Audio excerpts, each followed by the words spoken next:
Hi my loves, welcome back, welcome to my channel, welcome if you guys are new. It is already time for our May wrap up, which is a little bit insane to say, but at the same time, I was going through the books that I read at the beginning of May and I was like, that feels so long ago. I kind of forgot I had read some of these books and haven't already talked about them to you. So yeah, we're gonna be going through everything I read in the month of May. Heads up, very heavy fantasy month. We read 9 books in May and 8 of them were fantasy. I feel like I had so many books this month that I had to read for purposes. So may have been for reading vlogs, may have been for podcast things. There was just a lot of books that I had to read for specific purposes. So I just feel like this month as a whole was a really weird reading month. It was so bizarre and all of it was just fantasy and really heavy, thick fantasy books. I was also in my final uni semester study period. So obviously like a lot of my time was taken up by that. I'm not unhappy with 9 books. I think that's okay. Like obviously that's amazing. Like obviously 9 books is great, but I was on a 10 streak and then I dropped down to 9 and then I was back to 10 and now I'm like back to 9. The other reason I didn't read 10, which I probably could have, is because guys, you'll be very, very happy to hear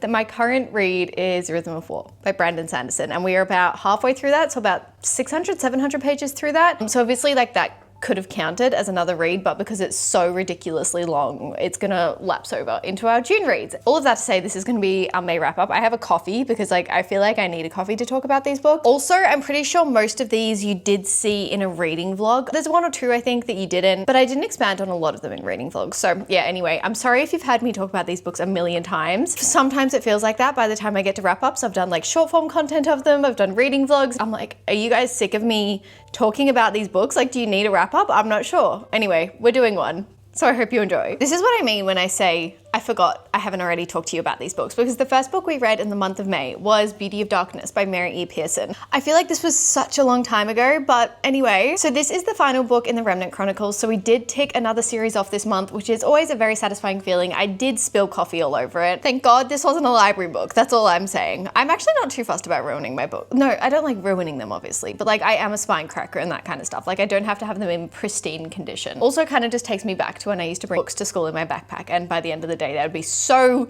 torn up and I feel so bad for those books. But anyway, so the Remnant Chronicles. I have been reading this. I started this last year, didn't pick up the 2nd or 3rd book for ages, and then finally finished it. I think overall I did really enjoy this series. I think I like Dance of Thieves more, but I'd be interested to go back and reread Dance of Thieves because I read that at a very early stages of my romantasy journey. One thing I do love about Mary E. Pearson is I feel like her fantasies are really well balanced. It feels very like romantasy, but also classic fantasy with like high politics and a complicated kind of war scene. It's a very, yeah, just kind of classic fantasy, medieval feeling fantasy. I feel like I've talked about this series a million times, but for a very quick synopsis on the first book, we are following Princess Leia, who runs away from her duties and finds herself like hiding away in this little town. There she meets 2 people. One of them is a prince that she was meant to marry, and one of them is an assassin that's been sent to kill her, and she doesn't know who either of these people are. So it is a love triangle, and you all know that I famously hate love triangles. I will say I'm starting to realize that if the context is right, I don't mind them. Like if I understand why they're torn between this person or these 2 people, that makes more sense to me. It's not like they're just, oh, they both are in love with me and I can't choose. Like that really annoys me. When there's context around it and you're like, oh, actually in this situation, I don't know who I would go for either. I don't mind it. I really don't. And I feel like that was very much this series. It did start to annoy me in the 3rd book because I was like, I still got a love triangle, guys, come on. But by the time we reached the end, it was actually a very satisfying ending. I didn't really have a side of the love triangle until the very end. I wanted to say I was team Leah. I wanted her to choose herself, but I think I was team Caden towards the end. I did think this was a really great conclusion. This was definitely a lot more action than we've seen in the past few books. I feel like the first book I really liked it, but it did start to like drag out a little bit at the end. The second book was great, but did very much feel like a second book. Like it was very just kind of putting all the pieces of the puzzle together. And the third one was full of action. I definitely think this was my favorite in the series. I ended up giving this one a 4.25. I think overall the series I would give a 4.25.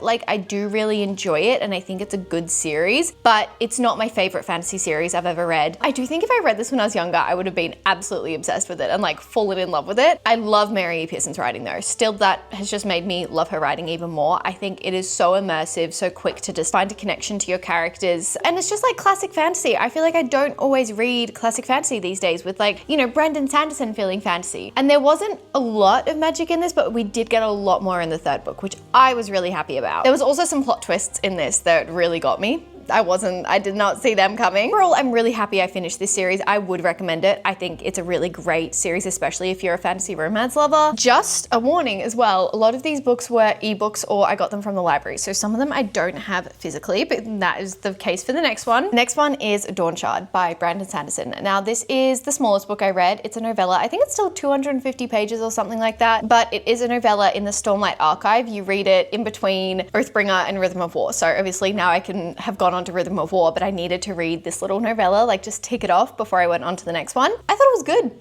I always struggle to like review and rate novellas. You have to have a lot of background knowledge to go into them. I will say I think I liked the other novella more, which was Edge Dancer, but I do just love that character. I love her. She's so much fun. So this one was good. I really like the magical creatures in this. I feel like Brandon Sanderson is just a master at creating wonderful, magical, mythical creatures. He does it so well, and I'm always obsessed with it. Not only are they really just unique and fun, they just have this sense of like whimsical feeling to them. And I feel like it goes back to when I was younger. I would always read books because they had magical creatures in it. So it's just kind of a soft spot for me, and I really loved them. Obviously, I can't say too much about this one because we are deep into the Stormlight world, but we are basically following a side character as she goes on this quest to find this kind of hidden island, which was really fun. Like it kind of felt almost piratey, but I liked it overall. I thought it was a really solid novella. I feel like I don't have too much to say on it. Okay, next. We read The Dragon Republic by R.F. Kuang. This is the second book in the Poppy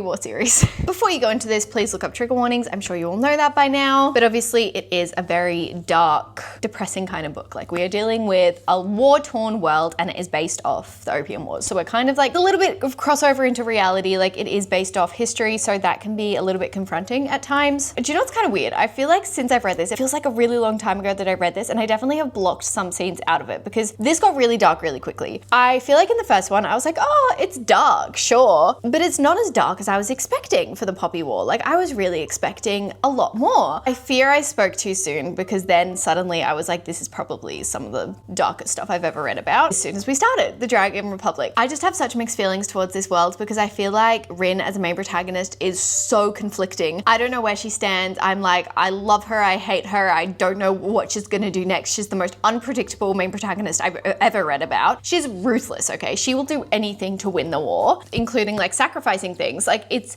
intense. This though, we went on such an epic quest throughout this series, journey with our characters, and also just like the political system at the moment. Like, there was just so much that went on. And that end, I want to say 100, 150 pages. Yeah, probably 150 pages. I couldn't breathe. I literally couldn't breathe when I was reading it. I was like, I don't know what's going to happen and I'm so scared. Some of the best writing I've ever read, some of the most intense battle scenes I've ever read, and just, I don't really trust R.F. Kuang. You know when you don't trust an author, so when you're reading really tense scenes like that, you're like, what's going to happen? What's going to happen right now? Because I don't think everyone's going to turn out okay. Like you get that gut feeling and you're like, I don't really know who to trust right now. Just a roller coaster of emotions pretty much. I gave this one a 4.75 in the end. Loved it. Like it was incredible. I will say though, I feel like there's a bit of a point of separation. I just didn't quite hit the point of a 5-star. I have very high hopes for the third one. I do feel like that's going to hit a 5-star. But I also feel like I have been separating myself from the characters a little bit. I definitely became a lot more connected to them in this one. But I feel like I don't want to get too connected to them in case something happens. I don't know. I think I've gone into the Poppy War with a point of separation where I don't want to get too connected to these characters because if something happens to them, I don't want to be a blubbering mess like I have been in past books. So it's like a trauma thing I've put up. I don't know, a trauma reading thing. So I do think that kind of hindered my experience of it just because I wasn't connecting to them as much. And I didn't really, look, now I do have characters I'm rooting for, okay? I really do. But at the beginning and for most of the book until the very end, I wasn't really like rooting for particular characters. But then it got to the point of the book where I was like, the action was happening, okay? Stuff was happening and I was like, wow, I actually really care about you, and I didn't see that coming. I thought I had put a good barrier up between us. But anyway, R.F. Kuang's writing is phenomenal. I am obsessed with it. I think she is so talented. Her world is so rich and detailed and deep, and it just feels like there's like a massive overarching mood that covers it. It just is such a strong atmosphere that sticks with you, and every time you like open the page into the book, you're back in that atmosphere. This was a crazy book. It was insanely good though. Next we read My Husband's Wife by Alice Feeney. I have read a few Alice Feeney books now and then. I feel like I always need like a thriller or a romance or something in between a lot of heavy fantasy reads, and it got to that point in this time of the month. I was like, I need something quick. So I picked up My Husband's Wife, which I've heard incredible things about. So many people I've seen read it and absolutely love it. As I said, I really like Alice Feeney, but I did feel like this one was a little bit too similar to Rock, Paper, Scissors. So I definitely think it depends what order you read these books in. I did see somebody in my comments for that reading vlog saying they read My Husband's Wife first and then went on to Rock, Paper, Scissors, and they thought the same thing, but like liked My Husband's Wife more because Rock, Paper, Scissors was too similar. So I had like that experience, but just opposite timeline. I ended up giving it a 3.75. I was very addicted to it. It was a very, very easy read. I read this in less than 24 hours, sped through it. It was a very logical kind of thriller, if that makes sense. And sometimes I want to be shocked. I will say the ending gave you really great, as much closure as you can get in a thriller, but I kind of was ready to be a little bit more shocked than I was. I was ready for my jaw to be on the floor, like a massive plot twist to come out. And I did experience that in Rock, Paper, Scissors, but I don't know, maybe it's just when you start to read an author over and over again, you start to like understand their typical plot progression, because I feel like that happened to me with Frey McFadden. You know, you can only read so many books, and like they can't just switch up their writing style and plot structure every single time. Like it's tough. The premise of this one is basically our main protagonist goes on a run. She goes on her morning run, which she always does, and on her run she never brings anything valuable with her, like her phone, wedding ring, anything like that. She just goes for her run because she doesn't want to lose anything. She gets back, and when she tries to unlock her door, the key won't fit into her door. So she knocks on the door, and the person who answers her is literally a duplicate of her. Like she looks so similar to her. And then her husband comes to the door and she's like, great, my husband's here. And he's like, who are you? It's kind of like a wife swap situation, and she has to figure out where to go from there. I actually think you could put this one together. If you read this and pay attention to the little details, I reckon by the end you could put this one together. I will say we had a big cast of characters for this one. I'm not used to a thriller having such a big cast of characters. I'm used to it being like 3, 4 maybe, but we had a lot of like alternative factors going in here. It felt a little bit, I want to say messy almost in my head, but I do understand why it felt like that. We're also set in like, I think the Highlands of England or something, so it's very like atmospheric, very moody. Good overall, just probably not my favorite thriller I've ever read. Okay, I think this is the last ebook we read, and that is Dungeon Crawler Carl. Now, I did do a reading vlog on this one, but I didn't chat about it very much because it was my Patreon book club pick. So I wanted to like get all my thoughts out with them first before I shared it over here. So I feel like I've got my stable thoughts now and I can chat to you about it. This was not my kind of book, okay? I feel like you will either go in and absolutely love this book and it will blow you away. Well, no, you'll just have the best time. Like it'll be so funny. It'll be your kind of humor and you'll just fly through it. For me, it was a little bit too crude humor for me. Maybe like outlandish humor is the best way to describe it. I'm not sure. But basically we are following our main protagonist, Carl, and he is looking after his girlfriend's cat, and she goes outside in the middle of the night when he cannot sleep. He follows her out there to try and get her back, and then the building that he was in collapses, and he is basically asked to join this game. It's almost like a video game. There are different levels, you can like get different achievements, everything like that. So he and his girlfriend's cat partake in this game. And it's basically an apocalypse has taken over the world, and the few people that have survived, well few, I think it's like 1 million people or something, go into this game, and you have to try and get as deep as you can, get to as many levels as you can. So it was like a fun concept. For me, it felt very Jumanji-ish. Don't know why, but it very did. There was a few things. I ended up giving this one a 3 stars overall, first of all, but there was a few things that deterred me from this. Number 1, the humor, as I've already talked about. But if it is your kind of humor, you'll have the best time. Number 2, felt very restricted. We didn't have a very broad scope of characters, and the characters that we did have, like it's a cat and a guy. Obviously, there's not much of a relationship that can be established there. There was definitely a relationship, but I didn't feel connected to our characters by any means. Number 3, it felt like a little bit of a drag, like because it felt very repetitive at parts, and it is quite a short book. I think it's only just under 400 pages or something. It's quite a short read, but it felt quite repetitive at parts, like with the new achievements. I have heard though that the audiobook for this is like incredibly good. So I don't know, maybe try the audiobook over reading it. I just read it on Kindle because it was on Kindle Unlimited, so I was like, I may as well. So yeah, those were kind of my main things that deterred me. But in saying that, writing was great. The actual like idea of it, I really liked. It was just not my kind of book. So I think it's a kind of, you're gonna have a really great time in this, or it's just not for you. It was not for me. I don't think I'll be continuing this series anytime soon or at all. No, I don't think I'm going to be continuing this series, to be completely honest with you. I know I am the minority.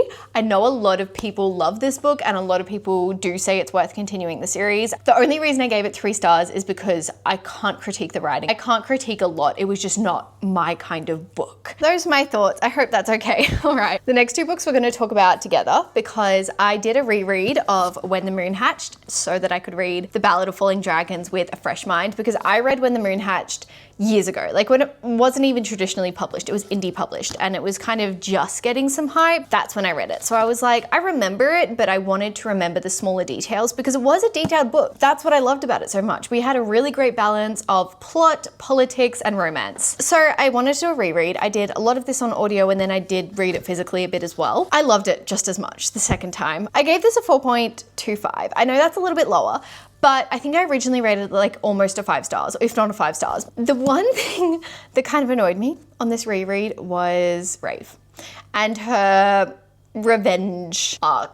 Is it an arc? No, she was just on this revenge journey, I would say. And look, I understand why she was on that revenge journey, okay? I truly do. But it got to a point where I was like, this is a little bit tedious. Like there are a lot of bigger things going on right now, Rave, and you could take a little step back, look at it from a more objective view and see that, or you can just be in this very little narrow mind of yours and just keep going after this person that you truly hate. That's kind of what it felt like towards the end. It did start to annoy me, but this world is so rich. It is so gorgeous and whimsical. The best way I can describe it. It's like a whimsical high fantasy. I loved it so much. I love this world so much. I think it is fascinating. I love Sarah A. Parker's writing. It is such flowery, descriptive writing. So you do have to like kind of get used to it. But I think once you do, to be honest, I'm surprised that a lot of people don't like this book. I know it's either you love it or you don't.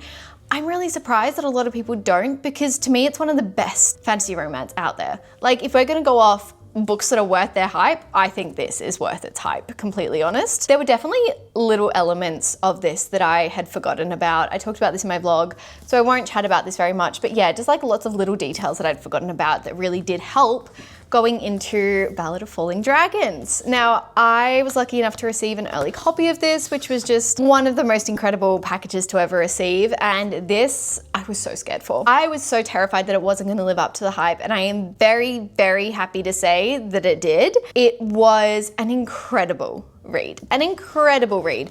I gave this a 4.5. The only thing that deterred me was Rave again. I'm so sorry, but she kind of annoyed me a little bit. I will say as well, the beginning I really, really loved. I felt like we were straight back into it. We picked up where we left off in the first book. It was straight back into this world. However, the middle felt a little bit slow, like just a little bit. I was kind of having to push myself the tiniest little bit, and then the ending was spectacular. The ending in particular, I really liked just because of the style of writing. It was so fast paced. We were back and forth between the different POVs. We did have a lot more point of views introduced in this book as well, which I love. I am such a sucker for a multiple POV book, and I loved the different perspectives we were getting in this. I feel like it added so much to the world. It gave so much depth to the plot, and you could see things that were happening, but then our protagonist couldn't see it. So then you were kind of on this point of like, oh my gosh, what's gonna happen when she notices? You know, it was just, you had the inside scoop to everything, and I loved that. This did not disappoint. I was so scared going into it, but I did kind of I was like, I'm hoping it's gonna be good because she's pushed the date back so much to like perfect it. I'm hoping that it's gonna still be great, and it truly was. This was wonderful. Couldn't get over that ending. I will say, I didn't cry. I know a lot of people like bawled their eyes out in this one. I didn't. I definitely got a bit teary towards the end. Like in the last bit, there was a few things that happened that I got a bit teary in. I also, in my vlog, said that this is a 5-book series. It's not. Google got it wrong. This is a 3-book series, which makes a lot more sense. And this was probably one of the best second books I've read in a long time. I always talk about the fact that second book syndrome kind of haunts me, where the second book will just feel like filler for the rest of the series. Whilst the tiny middle bit did a little bit, this was great. Overall, it was so fast paced, so much action, so much key world building. I was obsessed with it. If you're considering doing a reread, I would highly recommend it. At least look up a good summary if you read this a long time ago. And if you haven't read them, you have some of the best romances to go into. Next, I finally got to Graceless Heart by Isabel Ibanez. Almost put it on my TBR so many times, and then I finally did this month. So I was like, if there's one book I get to on my TBR, it has to be Graceless Heart. This is an Italian-inspired fantasy romance. First of all, have you ever read an Italian-inspired fantasy romance? I hadn't. We are basically following Ravenna. Oh, and this is a standalone. Apparently it's part of an interconnected series, or it's going to be part of an interconnected series, but it is technically a standalone. So we are set in the Renaissance period in Florence, Italy. So first of all, if you are an art history nerd, you will love this series because I am. I didn't expect to be seeing Leonardo da Vinci as a character in a fantasy romance this year, but I loved it. So yeah, we are following Ravenna, and her brother has basically been captured by the royal family. I feel like the only part that was a little bit confusing to me is how this helped her brother. But basically she enters a competition that is hosted by the royal family. Competition is a very little aspect of this, by the way. It's like an entry point to our world. And from there, we just like delve into the richness and the politics of this world so much more. I thought it was really fun. I thought it was really fast paced. But the thing is the romance, I wasn't rooting for the romance. It does take a big role in this book.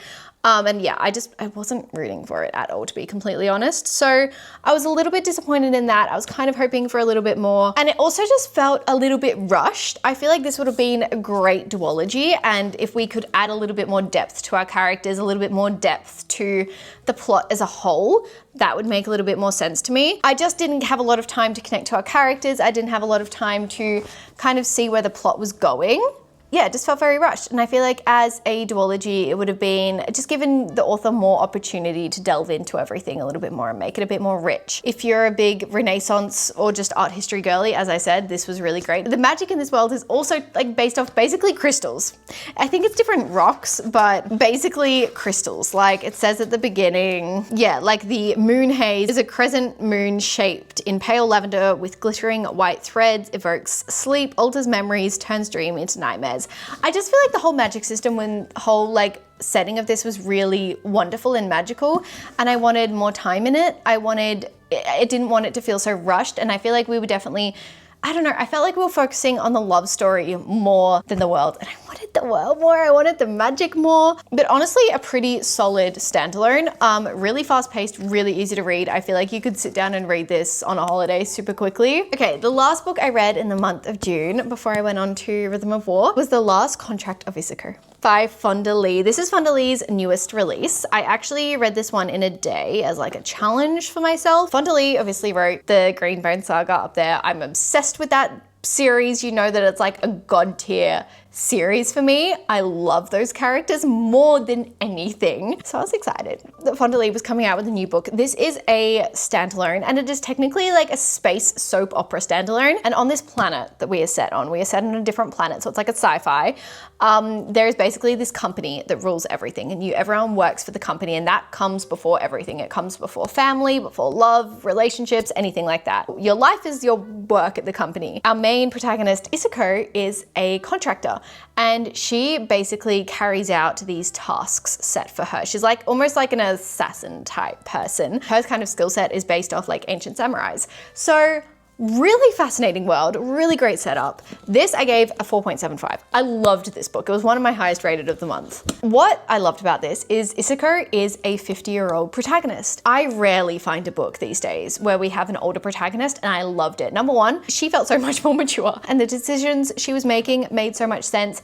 She also did like reflect on the fact that like she could make these better decisions because she's done the bad things. She's had these bad moments in her past, made these bad decisions, and in hindsight, she can like reflect better on them and everything. So I felt like it was a really interesting mind to be put in. I loved having an older protagonist. Basically has one last contract to complete. On this last contract, she realizes that the person that lies at the center is Martin, and he was one of her last apprentices. So secrets start to unfold. Honestly, this is just amazing. I loved this so much more than I thought I was going to. Like, I know I was going to love it because it's Fonda Lee, but I just was so much more immersed in it than I ever expected to be. The only reason it wasn't a 5 stars is because I wanted more I wanted more time in this world.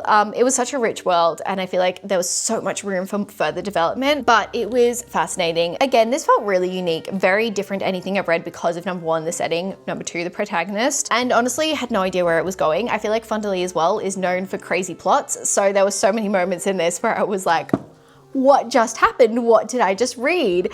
And we love when that happens in a book. That's my favorite trope. Is that a trope? Massive plot twists or just plot points even? Isako was just such a great protagonist to be in the head of, to be honest. I love her so much. She's also so cutthroat and brutal as well. Like, she has some skills. It was also interesting to see like her family dynamics and everything because her job as a contractor comes first, but she does have this family. It's like, where's that relationship? How do you work on that relationship? And it was just really interesting. I have heard, like, Jamie read this and she compared it to Severance. I haven't watched Severance. I've watched trailers and stuff, so I can see where the similarity lies. But yeah, if you like that kind of stuff, I think you'll really enjoy it. And just having a strong sense of mystery and trying to find out who's at the head of like this big corporation. It also doesn't feel too far off from reality, like having a big corporation with really dark secrets just controlling everything. A little bit scary. Literally cannot recommend this one enough. So overall, a very good reading month. I'm sorry if you've heard me talk about these books so many times, but yeah. Overall, it was a good reading month. I probably would have liked to read more, but we're trying to be quality over quantity. That was one of my goals for the year, so we're trying to stick to that. And I feel like it did check out, so yeah. Thank you for watching to the end. If you have, it truly means so much to me. Let me know some of your top reads of the month if you're still watching. But yeah, I love you guys so, so much. Thank you for watching to the end. It means the absolute world to me, and I will see you in my next video.